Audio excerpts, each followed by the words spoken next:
Welcome back to another episode of the F1 2021 My Team series for the Belgian Grand Prix this time round. Bit weird the fact that I've managed to time this to perfection and get this video done on the weekend of the real life Belgian Grand Prix. But we start off by actually upgrading our marketing to Spec 1, the activities management we're going to upgrade, which means that positive effects from team activities will be slightly increased, which is always nice because we need those positive effects. But now, I didn't think I'd be doing it this early into the series, but we actually have some driver transfers to go through, so let's get into that right now. So here we go, this is something I made earlier. This is the entire grid for the 2021 season in my save currently. So let's start off with the things we already know. Robert Schwartzman, he left the team after the Hungarian Grand Prix. I decided to replace him, and I replaced him with AlphaTauri's Yuki Tsunoda. So Tsunoda has now left his AlphaTauri seat vacant after signing for us for the remainder of the season. So who joins Pierre Gasly at AlphaTauri? Well, it is none other than George Russell. He moves from Williams to AlphaTauri, so George Russell could be in for getting some decent finishes in a much better car than the Williams at the moment in this save.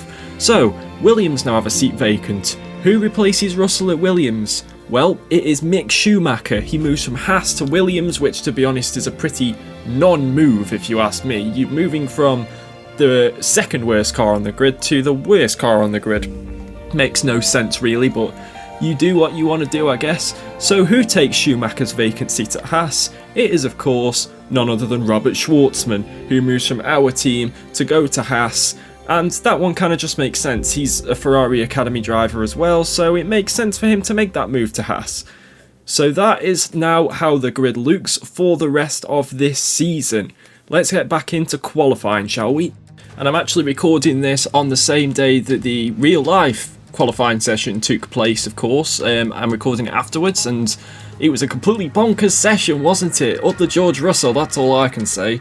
I still can't believe he actually qualified in P2, but anyway, enough about the real life qualifying session. It's all about this one in game. And if you may notice as well, my helmet isn't working. Of course I mod my helmet into the game, but for some reason it wasn't working this time round. I did fix the problem though, it will be back. So for this episode, I am wearing a low-res Casper Ackerman helmet. But there you go. Anyway, we're now coming down the final straight, and I have completely forgotten the corner names. So I apologise if I get any wrong. I'm pretty sure I say that in every episode. I don't really pay attention to the corner names. This is the bus stop chicane, though. I know that. We have a big snap coming out of the chicane. And we go into P7 on our first run, which is not bad. It's only second slowest. Normally we're slowest out of all the runners, but this time we're second slowest. So we're on the second lap here, trying to improve the lap time as we go into the corner with no name. But as you can see, I carry too much speed into the corner and I actually slap the wall. I actually gained time from it, but as soon as I went round P1, I realised my front wing was damaged, so I quickly backed out of that one. But as I'm on my outlap, attempting to go for a third push lap, unfortunately, I ran out of time. I was sent out on a flying lap, on a flying out lap sort of thing, but didn't have enough time left. Normally the game tells you haven't got enough time left to do that, but this time round, nope, didn't get told nothing. So where do we finish in Q1? We're actually in P16, so we actually managed to get out of Q1. Yuki, unfortunately, just misses out by 15 thousandths of a second, which is a bit unfortunate, but it was either going to be me or him, and it ended up being me. So we go into Q2 now, but unfortunately, we've used up all of our sets of soft tyres already, even though we've only done one lap. However, it's now wet, and we're using intermediate tyres, so the fact that I used all three sets of my soft tyres in Q1 means nothing now, because we're now in wet conditions and we're now on the intermediate tyres. So as we come through Blanchimont and then to the bus stop chicane, at this point it doesn't matter. We have new sets of inters, no one's used inters yet, so everyone is equal. And of course, with the weather being how it is, you never know, it could be a crazy bit of qualifying, like the real life one. And as you can see, we go P6 ahead of the likes of Stroll and Ocon, which is pretty good considering they're in much faster cars. But me being me, I was stupid enough to just go straight back to the pits to put on a new set of intermediate tyres, completely forgetting that you can just do lap after lap after lap on wet weather tyres. And by the time we came back out, towards the end of qualifying, it was raining a lot harder, therefore we couldn't improve on our time. So we are going to finish in P14 in Q2, which is a bit of a shame because I feel like Q3 could have been on the cards, but P14 is still decent. Welcome along then to the Belgian Grand Prix, the race that gave us the maiden victory for the Jordan team in 1998. And in the same team, the phenomenal debut of a young Michael Schumacher. There's always something special around one of the many corners of this fan-favourite circuit. Spa-Francorchamps today, a circuit that spans 4.35 miles. There are tons of elevation changes along the way too. 19 corners making up this circuit, with 9 of those to the right and the remaining 10 to the left. This track is a great one for fans of pure speed. The average lap speed comes close to a whopping 145 miles an hour. It's race day yet again, and joining me for a chat, Anthony Davidson. And our racers are certainly in for a rough day today. What will you be watching for as they go down into turn 1? Well, the start of the race is always one of the most nerve-wracking parts. You have to hope that everyone is able to get off to a clean start, and this is possibly the trickiest part of the entire race. So many drivers in such a small space, and finding your braking point into turn 1 as well. It's a testament to the driver's skill that there aren't more incidents. It's time to take a look at our starting grid for today's race. An immense lap from Lewis Hamilton yesterday puts him on pole position, and Valtteri Bottas will line up alongside. Moving on to the rest of the grid, we have Verstappen, Ricciardo, Carlos Sainz and Perez, Gasly, Russell, Fernando Alonso and Sebastian Vettel, Stroll, Leclerc, Lawrence and Giovinazzi, Norris, Tsunoda, Kimi Raikkonen and Nikita Mazepin, Latifi, Ocon, Schwartzman. They'll be starting further back after an earlier grid penalty, and Mick Schumacher. And now it's time to head down to the track. So we start in P13 after profiting from a grid penalty for Lando Norris as he's dropped behind us. Just a bog standard one stop for this race, 22 laps, 8 laps on softs, 14 laps on medium. Well, soft to medium is the strategy we're going to go for anyway. I was just checking to see if there was maybe any more time to be found, but there isn't. So we're now going to head to the start of the race, and we're going to go to the 5 red lights. They come on, and once they're out, we'll be racing here at Spa. It's lights out, and we're underway, and we get a decent start compared to Leclerc, who were on the same row. I didn't even realise that he was that far down, but we are going to dive it into turn 1. Of course we are. We're on the inside line, and we always dive it into turn 1. We send Alonso out a bit wide there, as Latifi has come out of absolutely nowhere and is now in P11. Russell and Gasly ahead of us in the 2 AlphaTauris as we go up Eau Rouge and Radion. I completely messed up saying that. Eau Rouge it's called. And Latifi and Alonso and Leclerc are now all going to have a go at me. It's 3 wide. I'm in the middle of Latifi and Alonso here, but we're going to brake later than both of them. Go into the corner. Norris almost gets spun round by Alonso, and we remain in P10, so we've gained 3 places from the start, and we're up into the points. Could we continue to fight for points again in this race like we did in Hungary? Who knows, but after lap 1 it's looking quite promising. It may be a lost cause already though, as we have cars that are much faster than us behind us and ready to pounce on us when the time is ready, when the time is now, and the time is now, because look at Alonso in my mirror and look at Leclerc right behind him as well. They are ready to pounce, and before we even get to the DRS zone, Alonso's already going to try and overtake me. Down my outside, Leclerc's down my inside. They're both going to go into the Lecom chicane. It's not a chicane, is it? I don't know. Well, it is a chicane, isn't it? And Leclerc manages to get ahead of Alonso. So they both battle into the chicane. Well, actually, Alonso has got a mega bit of traction off that corner, and they're going to continue to fight down the hill into the corner with no name. And Alonso is the one that's ahead when it comes to it. And it's the same deal again as Lando Norris is behind us now, and if anything his car is the fastest of the 3, and look at the speed he has going down the Kemmel Straight. Absolutely mega speed with DRS, and into Les Camps he's ahead, and we're now down to P13. It just shows how far we have to go in terms of car upgrades and all of that stuff, because at the moment we are absolutely lacking at the moment. We are pulling this car to places that it shouldn't be. Like last episode when we finished P9, that is not somewhere we should be finishing yet. That was just good performance and we were there on merit, but the car is not good enough to be finishing there consistently. However, I did feel that my car did feel a bit slower than usual. I know it's faster cars, but they were catching me on the straight so quickly, and we may have found our answer. The control electronics and the turbo are both starting to get a bit worn, so that is maybe why we feel quite slow in a straight line, and you do not want to feel slow in a straight line in Belgium because the track is just pure speed at Spa-Francorchamps. It's just pure speed. Most of it is flat out, so the fact that we have a wearing turbocharger and control electronics which will wear out the turbo even quicker, that is not good at all, and that is really going to jeopardise us in this race now. But on lap 5 we do find ourselves actually catching up to the Ferrari of Leclerc. He's been overtaken by Norris, and he actually does have an issue on his car. I was told on the radio by Jeff that Leclerc does indeed have an issue on his car, so that's why he's now looking a bit slow, and we're going to try and take advantage of this as best we can. We're actually catching him through Blanchimont using plenty of ERS, and are we going to have a go into the bus stop chicane?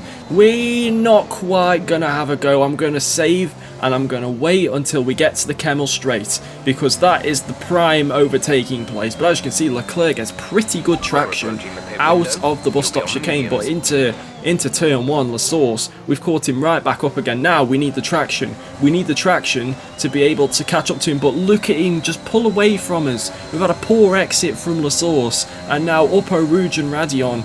We're just not going to catch him quickly enough. We're going to get to the Kemmel Straight though, and we are going to have DRS, and we are going to use overtake mode. Are we going to use overtake mode? No, we're not. I was not planning to use overtake mode until I realised, wow, I'm actually not going to catch him. We're going to go down the inside at Les Combes, and we're going to make it stick. We've got back ahead of the Ferrari again, but he's going to try back down the inside again, and we're actually going to stay in front. Leclerc's problem on his car is causing him a lot of issues right now, as he's down to P13, which is definitely not where the Ferrari should be at this point in time. And now we look to the two leaders out in front, the two Mercedes, Hamilton and Bottas. This is actually also on lap 6, so this is just before my move on Leclerc, but Bottas is going to get a mega slipstream behind Lewis Hamilton here, and he might have a go at some point as they head up Eau Rouge, over Radion, and onto the Kemmel Straight. Bottas has got a huge slingshot and he's going to get DRS. Is he going to be able to overtake Hamilton as they head into Les Combes? He's getting very, very close. Is the Finn, and round the outside into the chicane he goes. They're side by side heading through the chicane. They're still going for it, and into the next corner they're still wheel to wheel. And is Bottas going to get the move done? Is he? We still don't know. They're still side by side. They're still alongside each other as we head into the corner with no name. Bottas on the inside, but Hamilton is still hanging it in there. And now they're going to head into Pouhon. And who is going to get the advantage this time? It's going to be Bottas. He's got the inside line. Hamilton's had to back out, and Bottas is ahead of his teammate. But on lap 7, Leclerc's issue seems to have fixed itself, because he is now really close behind me here.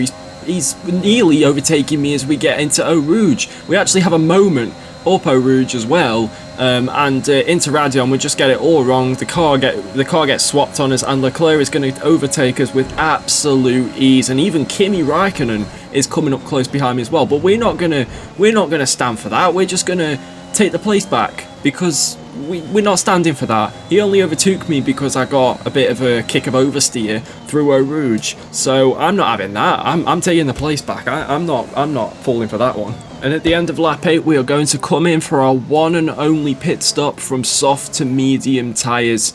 The pretty poor pit entry. Luckily it automatically enters the pits for me. Leclerc's come in as well, as has Raikkonen. Alonso and Stroll ahead have also both come in. Plenty of cars have come in, to be fair. So yeah, we're going to go from soft to medium and see if we can improve our pace any, because our pace has been pretty slow in this first stint, and this might be the reason why. We're having our front wing changed, so we must have had some damage on the front wing without me realising. So now we're going to be even further down the order because of that. It's partly because of our slightly worn parts as well, as we see our teammate Yuki Tsunoda go past us there. We're now in P18 as we come out of the pits. We actually nearly hit the wall as well, which wasn't any good. but Yuki's on hard tyres. I have no idea what he's thinking there, because our tyre wear is absolutely fine to go from soft to medium, as Carlos Sainz is out of the Grand Prix as well. So now it's so we've had one Ferrari with a car issue and one Ferrari retire with a serious mechanical issue. On to lap 15. No, it's lap 10. It's lap 10, and you see ahead there Yuki Tsunoda having to go at Esteban Ocon, and we're about to join the fight here. Tsunoda is on hard tyres, don't forget, so we're probably going to get past our teammate fairly easily, but for the moment we're just going to sit back and watch as Tsunoda has a go at Ocon. But Tsunoda through the corners is pretty poor, so we actually could have a go here, and we're actually going to try and pull off a switchback move here as we go deep into the corner, cut back towards the outside. Tsunoda comes across quite aggressively and then brakes really early into the corner with no name, so we have to stay behind him for now, but it's surely only a matter of time before we get the overtake done on our teammate and set our sights on Ocon. But at the moment there's another battle brewing, and it's right at the front once again between the two Mercedes once again, and Bottas has found himself behind his teammate again, so he's going to try and get past him again.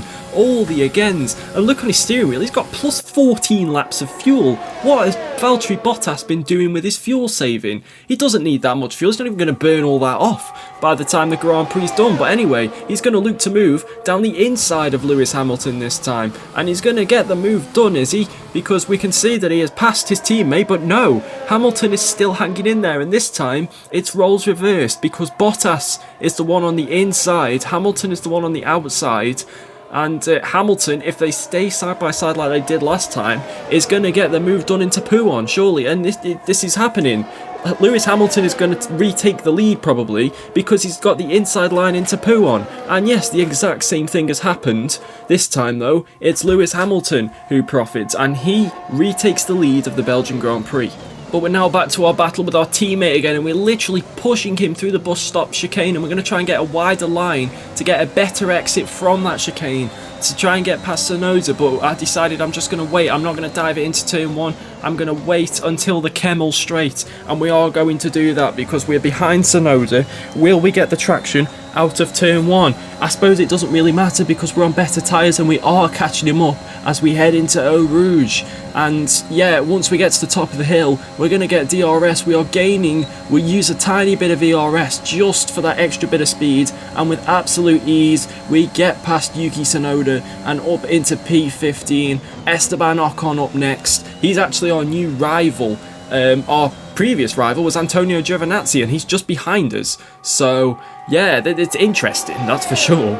And just a lap later, these two are at it again, Hamilton and Bottas has actually got the move done on the Kemmel straight this time. Absolutely no nonsense from Valtteri Bottas, and he is back up into the lead of the Grand Prix.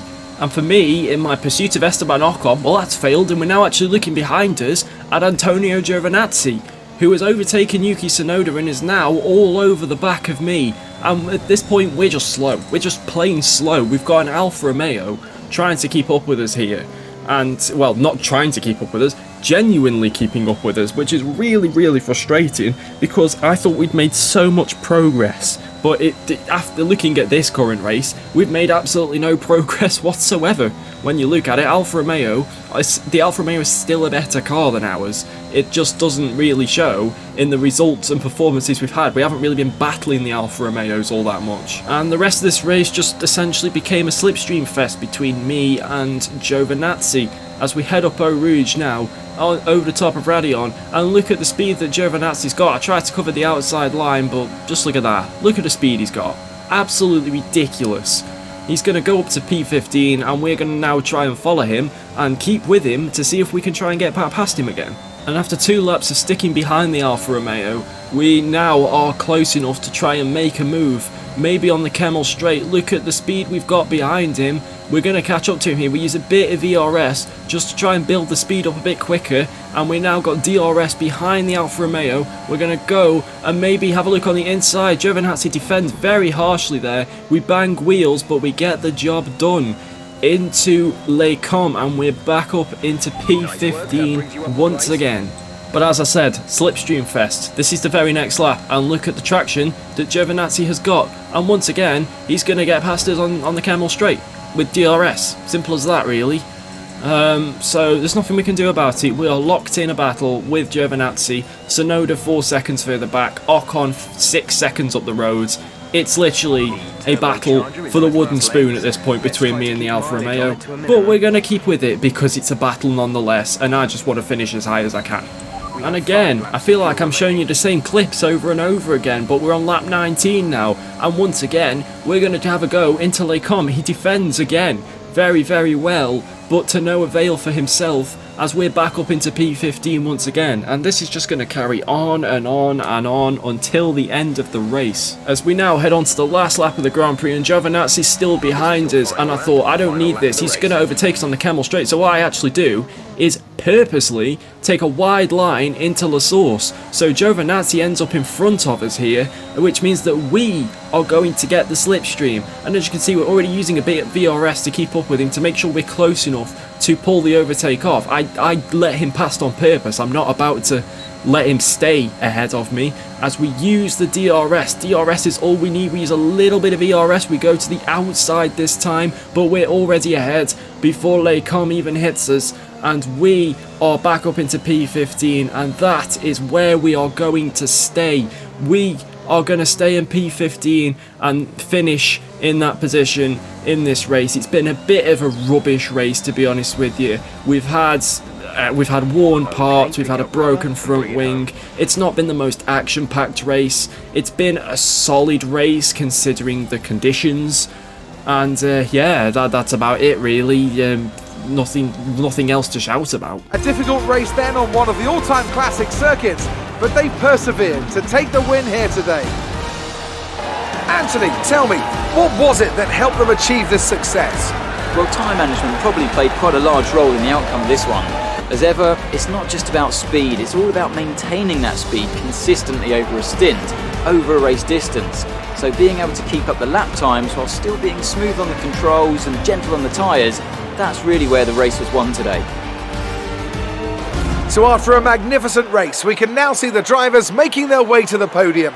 Once again, it's the Silver Arrows who take top spot, a well-earned victory for Mercedes. So yeah, after a couple of completely different races, we're back to the standard Handbot Ver podium.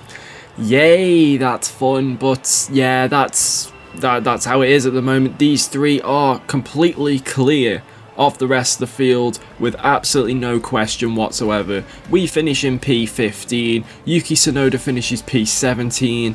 Pretty dull race, or pretty average, mediocre race for the team really. It's definitely, after coming off the high of finishing in the points in Hungary, it's definitely a massive crash back down to reality, that is for sure. In terms of the driver's standings, we remain in P13 with 9 points. Yuki drops a place to P12 because Pierre Gasly finished in P5 in the race, which is a stunning result for him. So AlphaTauri have had a P4 and a P5 in the last two races, and also George Russell finished in P7 as well, so he's rocketed up to P15 in the standings from P21, and Stroll also gets a couple of points as well, which means that he moves up, but we remain in P13. Hamilton leads the way by 12 points from Bottas and a further 31 ahead of Max Verstappen as well. In the Constructors, we are in our standard position of P8, which is where we're probably going to stay, because Yuki's current points, of course, don't count towards our total as a constructor. So we still only have the 9 points, which is the 9 points that I have. Of course, if Yuki gets any points for us from now on, of course they'll count towards our total, but his current ones don't, because he was driving for AlphaTauri. So that makes perfect sense. So we're in P8, we're 20 points behind Alpine and 9 ahead of Alfa Romeo, Haas and Williams. Heading back to HQ now, we are going to spend some of our R&D points, and we're going to spend them on the rear wing upper flap because we need aero. After looking at it, I realised that our aero is shocking compared to the rest of our car, so we are going to buy that rear wing upper flap upgrade and get some aero onto our car. We're also going to spend some money on a new plank which is under the car on the chassis side of things, a weight redistribution plank upgrade. One thing I do need to do, however, when spending my money on facilities is to definitely upgrade the fabrication, which means that we can do more simultaneous upgrades, because at the moment not being able to do any simultaneous upgrades in the departments means that we are at a disadvantage. But I'm actually going to completely eat my words there and spend money on the build time on the powertrain side of things, because that's all I could afford. But now we actually have a department event in the durability department, so let's go see what it is. A recent breakthrough from the durability department has resulted in the team finishing ahead of schedule. We could get the team to do some extra R&D or use the time to schedule some promotional content for the team. If we choose R&D, we get 750 more R&D points, and if we choose team, we get some team acclaim. At the moment, we're getting plenty of team acclaim through the races, so you best believe I am picking the R&D option, which means that we now have another 750 R&D points to spend, which means that we can now spend a bit more points on other stuff. And of course we can't spend anything on the aero because we don't have the upgrades, so we're going to have to spend it on the powertrain side, because we have that upgraded already. We can't do it on durability either, so we're going to have to spend it on the powertrain side. And after a lot of scrolling, we eventually arrive at the it's the status, yes, an ERS upgrade, which means that, you know, the ERS will be better essentially. And that is pretty much it for this episode. We've done everything we wanted to in this episode. Not a great race, but we move on. And the upgrades coming through also work as well. So we have improved durability on the turbo side of things for the Dutch Grand Prix, which is in the next episode. But if you guys enjoyed this episode, make sure to smash that like button down below. Subscribe if you like what you see and you want to see more. And if you don't want to miss a video, hit that little bell next to the subscribe button and you'll get a notification whenever I upload. Until next time, thanks so much for watching. Peace.